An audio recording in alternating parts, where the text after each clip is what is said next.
ચાલો વિદ્યાર્થી મિત્રો, આજે આપણે જોવાના છે આવતીકાલ જે ગઈકાલના પ્રશ્નો બાકી રહ્યા છે એ પ્રશ્નો. તો વિભાગ અડીના પ્રશ્ન નંબર 4 જોઈએ આપણે. તો પ્રશ્નમાં આપેલું છે a 2b 3c બ્રેકેટનો સ્ક્વેર આપેલો છે. એટલે કૌંસમાં ત્રણ સંખ્યા આપેલી છે અને કૌંસનો સ્ક્વેર આપેલો છે. ત્યારે શું કરવાનું? તો નિત્યસમ છે x y z બ્રેકેટનો સ્ક્વેર બરાબર x નો સ્ક્વેર y નો સ્ક્વેર z નો સ્ક્વેર -2xy -2yz -2zx. આ નિત્યસમનો આપણે ઉપયોગ કરવાનો રહેશે. તો અહીંયા જોઈએ આપણે તો પહેલા તો પ્રશ્ન લખી દઈએ તો a 2b 3c બ્રેકેટનો સ્ક્વેર આપેલો છે બરાબર. તો પહેલા x નો સ્ક્વેર તો x ની જગ્યાએ શું દેખાય છે? તો અહીંયા a દેખાય છે બરાબર.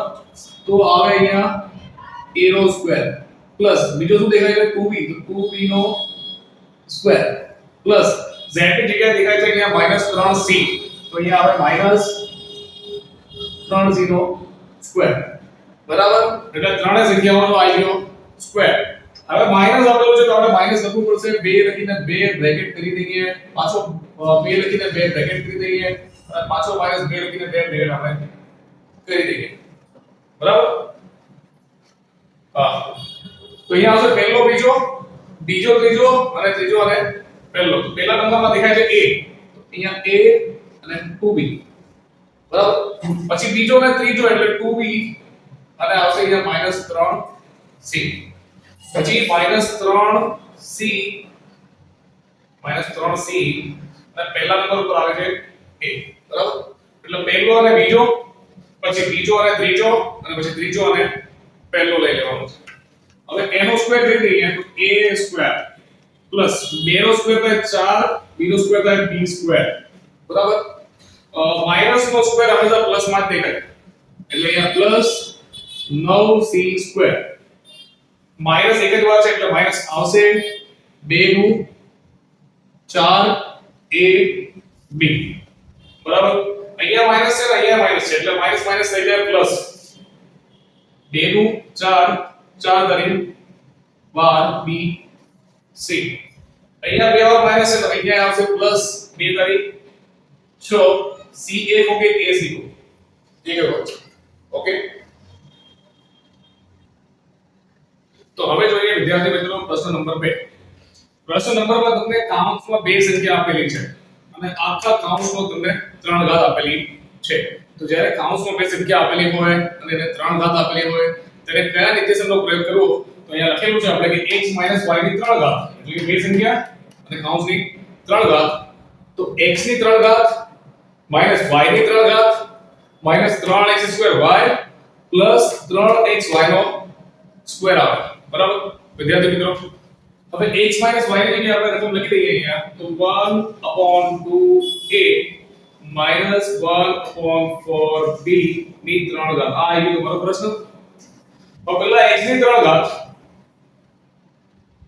માઈનસ બીજાની પણ 3 ઘાત પછી માઈનસ 3 પહેલાનો સ્ક્વેર અને પછી પ્લસ 3 અહીંયા બીજાનો સ્ક્વેર આવે.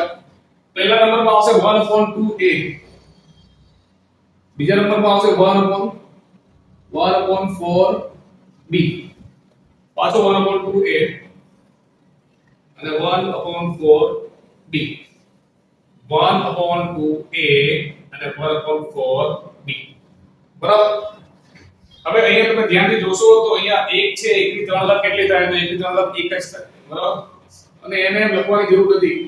अब a ની 3 ઘાત થાય a ની 3 ઘાત બરાબર. 2 ની 3 ઘાત થાય 2 નું 4, 4 નું 8 એટલે અહીંયા આવે 8 માઈનસ પાછો એક આવ્યો બરાબર. એની બાજુમાં પેલું b તો b ની 3 ઘાત લખી દઈએ આપણે. b ની 3 ઘાત 4 ની 3 ઘાત કેટલી થાય? તો 4 ચોક 16, 16 ચોક 64 થાય એટલે અહીંયા આવશે 64 માઈનસ 3. હવે અહીંયા તમે ધ્યાનથી જોશો તો બંનેનો કાઉન્સનો સ્ક્વેર આપેલો છે. આપણે સ્ક્વેર કરી દઈએ પહેલા તો 1 નો સ્ક્વેર થાય 1, 2 નો સ્ક્વેર થાય 4 અને a નો સ્ક્વેર થાય a સ્ક્વેર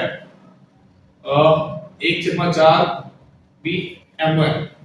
પછી 3 1/2a 1 નો સ્ક્વેર 1 4 નો સ્ક્વેર 16 અને અહીંયા આવશે 2. હવે આપણે લઈ લઈએ સ્ટેપ તો a ની 3 છેદ તો અહીંયા b નો સ્ક્વેર આવશે બરાબર ધ્યાન રાખજો પછી a ની 3 ઘાત છેદમાં 8 એનું એમ આવશે b ની 3 ઘાત છેદમાં 64 એ પણ એનું એમ આવશે હવે અહીંયા તમારે ગુણાકાર કરવો પડશે તો અહીંયા ગુણાકાર કરીએ 3 * 3 3 * 3 એટલે 3 જ આવશે એટલે આવે -3 a સ્ક્વેર b છેદમાં 4 ચોક થઈ ગયા 16 બરાબર અહીંયા ગુણાકાર કરીશું આપણે તો 3 * 3 અહીંયા 3 * 3 થશે એટલે +3 આવશે અને 16 દુ 32 અને b નો સ્ક્વેર આ તમારો જવાબ આવશે હવે જોઈએ આપણે પ્રશ્ન નંબર 5 તો આમાં આપ્યું છે અવયવ વાળું હવે જવાબ પ્રશ્ન ખૂબ લાંબુ દેખાય છે પણ આપણે ધ્યાનથી જોવાનું હોય કંઈ ડિફિકલ્ટ આપેલું નથી તો 8x ની 3 ઘાત - 27y ની 3 ઘાત z ની 3 ઘાત એટલે પ્રશ્નમાં તમે ધ્યાનથી જોશો તો અહીંયા 3 ની 3 ઘાત તમને આપેલી છે બરાબર પહેલાની પણ આપેલી છે બીજાની પણ આપી છે અને ત્રીજાની પણ 3 ઘાત તમને આપી છે અને +18xyz આપેલું છે તો જ્યારે આવી કોઈ પણ રકમ પરીક્ષામાં તમને જોવા મળે કે જેમાં 3 ઘાત ત્રણેયની આપેલી હોય અને ચોથી સંખ્યા પણ આપેલી હોય ત્યારે આ સૂત્રનો તમારે પ્રયોગ કરવો પડે તો અહીંયા જુઓ તમે તો x ની 3 + y ની 3 + z ની 3 - 3xyz તો આ ફોર્મમાં તમને પ્રશ્ન આપવામાં આવ્યો છે તો હવે આમાં શું કરવામાં આવશે તો x ની જગ્યાએ તમારે 8 લેવું પડશે અને 8 નું શું લેવું પડશે ઘનમૂળ લેવું પડશે તો અહીંયા આવશે x ની જગ્યાએ તમારા 8 નું ઘનમૂળ થાય 2x ની 3 ઘાત પ્લસ બરાબર y ની 3 ઘાત તો અહીંયા 27 આપેલું છે 27 તમને માઈનસમાં દેખાય છે બરાબર એટલે એનો ઘનમૂળ પણ માઈનસ જ હોવું જોઈએ એટલે 3 ની 3 ઘાત 27 થાય તો -3 y ની 3 ઘાત થાય પ્લસ z ની જગ્યાએ દેખાય છે z એટલે આનો કઈ ચિંતા કરવાની જરૂર નથી ડાયરેક્ટ z લખો 3 બરાબર -3 હવે x ની જગ્યાએ પહેલો નંબર કયો છે 2x y ની જગ્યાએ બીજો નંબર -3y અને z ની જગ્યાએ છે z બરાબર ગુણાકાર કરીને તમે ચેક કરી શકો છો કે 2 3 દુ 6 6 તારી 18 એટલે 18 આવી જાય અને અહીંયા xyz આવી જાય તો આ પ્રશ્ન અહીંયા મેચ થઈ ગયો હવે આ બાજુ જોશું આપણે તો x + y + z આપેલા છે તો x ની જગ્યાએ લખ્યું આપણે 2x પ્લસ નહીં અહીંયા y ની જગ્યાએ -3y લેવા પડશે એટલે -3y + z એટલે પહેલા કાઉન્સનું કામ પૂરું થઈ ગયું હવે x નો સ્ક્વેર અહીંયા 2x નો સ્ક્વેર થાય પ્લસ y નો સ્ક્વેર તો -3y નો સ્ક્વેર થાય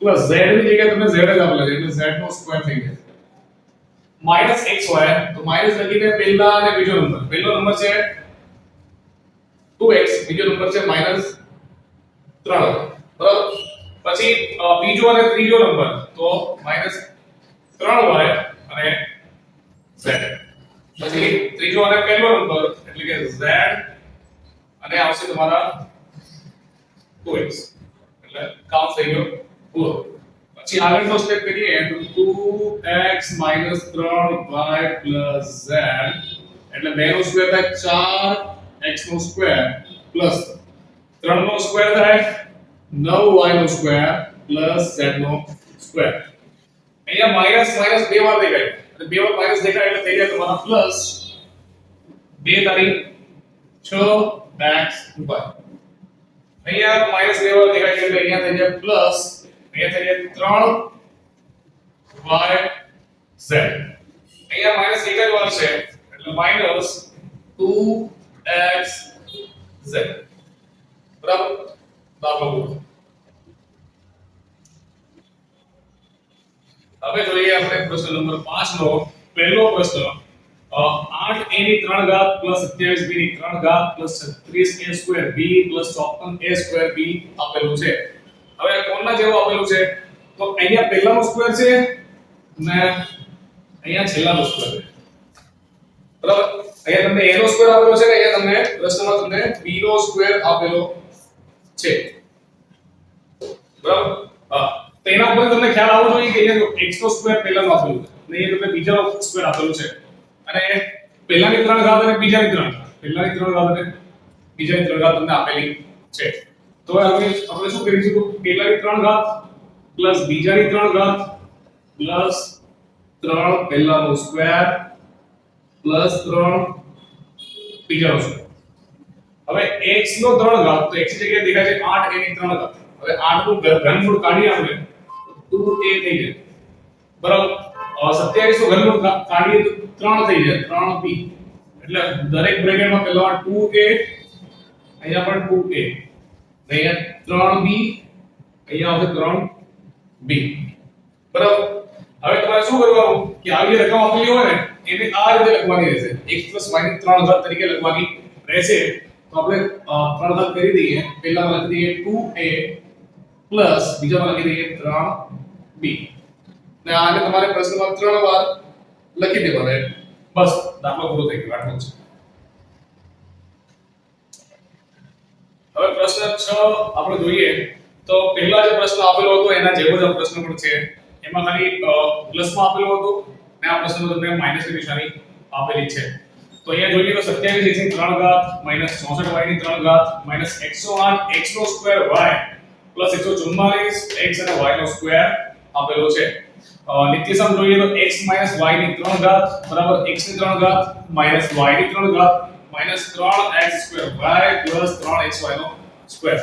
એટલે પહેલાની 3 ઘાત માઈનસ બીજાની 3 ઘાત માઈનસ 3 લખીને બે બ્રેકેટ કરી દઈએ. પહેલાનો સ્ક્વેર કરી દઈએ અને પ્લસ લખીને બે બ્રેકેટ કરીએ છેલ્લાનો સ્ક્વેર કરીએ. હવે પહેલા 27 દેખાય છે તો 27 નું ઘનમૂળ થાય 3 તો અહીંયા આવશે 3x બરાબર. 64 નો થાય 4 4 ચોક 16 16 ચોક 64 એટલે 4y તો અહીંયા 3x 4y 3x 4 બરાબર. હવે કંઈ જ કરવાનું નથી. ખાલી પહેલા લખી દેવાનું 3 ઘાત પહેલો નંબર તમારો 3x 4y એટલે દાખલો પૂરો. હવે જોઈએ પ્રશ્ન નંબર 6 નો બીજો પ્રશ્ન જેમાં તમને આપેલા છે 64x ની 3 ઘાત પ્લસ 125y ની 3 ઘાત આપેલી છે. હવે નિત્યસમ જોઈએ તો x ની 3 ઘાત પ્લસ y ની 3 ઘાત બરાબર. x પ્લસ y x નો square minus xy plus y નો સ્ક્વેર. એટલે પહેલાની તમારે 3 ઘાત હોવી જોઈએ. અહીંયા x ની 3 ઘાત તમને આપેલી છે પણ નંબરની 3 ઘાત આપેલી નથી. હવે 64 કોણની 3 ઘાત થાય કઈ સંખ્યાની થાય તો 4 ની થાય. તો અહીંયા આવશે 4x ની 3 ઘાત પ્લસ 125 કોણની 3 ઘાત થાય તો 5 ની થાય. એટલે અહીંયા આવે 5y ની 3 ઘાત બરાબર. પણ બંને સંખ્યાને અહીંયા લેવાની છે તમારે પ્લસમાં. તો આપણે લઈ લઈએ 4x 5y બરાબર. હવે x નો સ્ક્વેર એટલે અહીંયા આવે 4x નો સ્ક્વેર માઈનસ x ની જગ્યાએ તમારા આવશે 4x અને y ની જગ્યાએ આવે તમારા 5y પ્લસ 5y નો સ્ક્વેર એટલે 4x 5y 4 નો સ્ક્વેર થાય 16 એટલે 16x સ્ક્વેર 4 पंचा 20x y પ્લસ 5 નો સ્ક્વેર થાય 25 એટલે 25y નો સ્ક્વેર. ચાલો